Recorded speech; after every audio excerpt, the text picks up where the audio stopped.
श्री गणेशाय नमः। ज्ञानेश्वरी अध्याय पहिला, श्लोक संख्या 2 ते 6, ओवी संख्या 88 ते 102। या भागामध्ये ज्ञानेश्वरांनी संपूर्ण महारथींचे वर्णन केलेले आहे। दृष्ट्वा व पांडवानीकं व्यूढं दुर्योधनस्तदा आचार्यम् उपसंगम्य राजा वचनं ब्रवीत। त्यावेळी तो संजय बोले, म्हणे पांडव सैन्य उचलले, जैसे महाप्रलयी पसरले कृतांतमुख, तैसे ते घनदाट उठावले एकवाट, जैसे उसळले कालकूट धरी कवन। नातरी वडवानलू साधुकला, प्रलय वाते पोखला, सागरू सोशुनी उधवला अंबरासी। दृष्टके केतुश्चेकितानः काशीराज्यश्च वीर्यवानः, पुरुजित् कुन्तिभोजश्च शैवश्च नरपुङ्गवः, युधामन्युश्च विक्रान्त उत्तमोजाश्च वीर्यवान्, सौभद्रो द्रौपदेयाश्च सर्व एव महारथाः। चेकितान, दृष्टकेतु, काशीराज, वीर विक्रांतु, उत्तमौजा, नृपनाथु, शैव्य देख, हा कुंतीभोज पाहेथ, युधामन्यू आला आहे आणि पुरुजितादी राय हे सकळ देखे।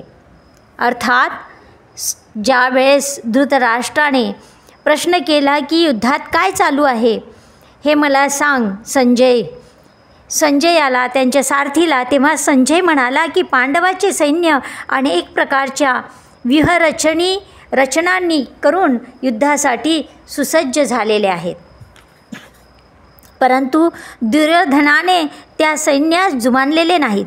दुर्योधन द्रोणाचार्याजवळ जाऊन म्हणाला आहे की हे आचार्य, तुमची बुद्धिमान शिष्य द्रुपदपुत्राने दृष्टद्युम्नाने व्यूहरचना केलेली पांडवाची मोठी सेना पहा। यामध्ये भीम, अर्जुनासारखे पराक्रमी महारथी, सात्यकी, विराट आणि द्रुपद असे योद्धे आहेत।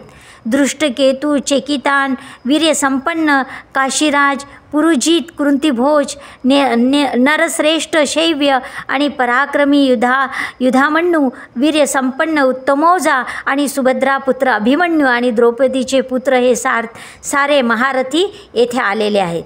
आणि सगळ्या महारथीचे नावे आणि वर्णन आणि या ठिकाणी ज्ञानेश्वर श्रोत्यांना देत आहेत। आणि संपूर्ण ज्ञानेश्वरी गीतेवरचं भाष्य आहे, गीता भावार्थ दीपिका आहे आणि संस्कृतातील ज्ञान सर्वसामान्य लोकांपर्यंत पोहोचवण्यासाठी मराठीतून त्यांनी ज्ञानेश्वरी हा महाग्रंथ लिहिलेला आहे। इथे ओव्या संपलेल्या आहे। कृपया माझ्या चॅनलला सबस्क्राईब करायला विसरू नका।